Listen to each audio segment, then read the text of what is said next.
All right, we've got just a few more of the series rules to cover. One of the things we haven't touched on just yet is improved positions. We've kind of mentioned them in passing a few times before, but they're very easy to understand.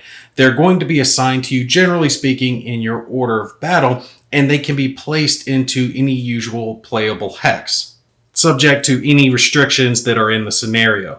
Now, what a improved position is going to do is it's going to allow any units that are in that hex to ignore flat out one hit that they receive.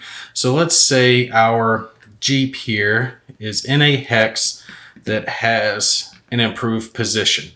If it were to take fire from enemy units, and let's say it took 2 hits, it would ignore the first hit due to the improved position, so the Jeep would only become disrupted instead of being eliminated like it would if it were in a different hex without an improved position.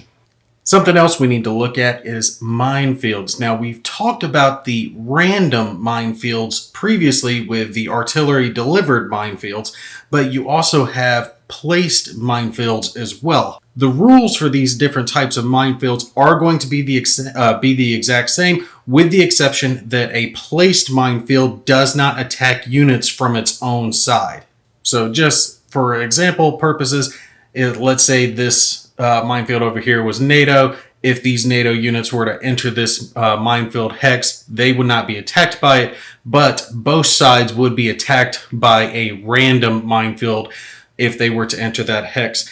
And they also have to pay 2 extra movement point cost penalty to voluntarily leave a minefield hex. That's not including the retreat move that you have to make if you take damage, which we'll talk about here in a sec. Now remember, these rules that I'm getting ready to state are the same for both different types of minefields, and it's just the same as we talked about previously with the artillery delivered minefields and the damage that can happen. When a unit enters the minefield, you're going to roll a d6 on a 1 to 3. If there is no effect on the unit, on a 4 to 5, the unit takes 1 hit, and on a 6, it takes 2 hits, and there are no saves for these hits. All the usual rules will apply for HQs, leaders, passengers, any of that when it comes to taking hits onto units that are affected. Also, a unit that is hit will retreat to the hex that it entered the minefield from and will be marked as ops complete.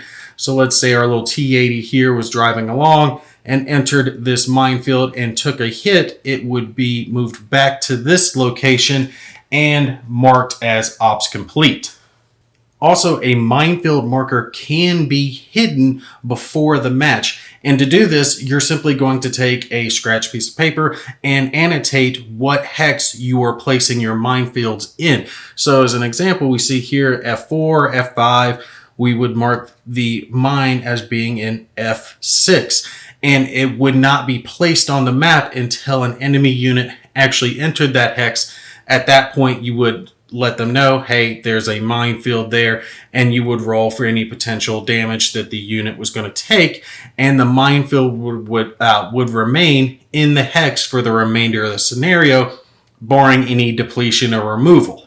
When it comes to hidden minefields, you can have friendly units start the game in a hidden minefield hex, but they can't be placed into a city, town, or an improved position.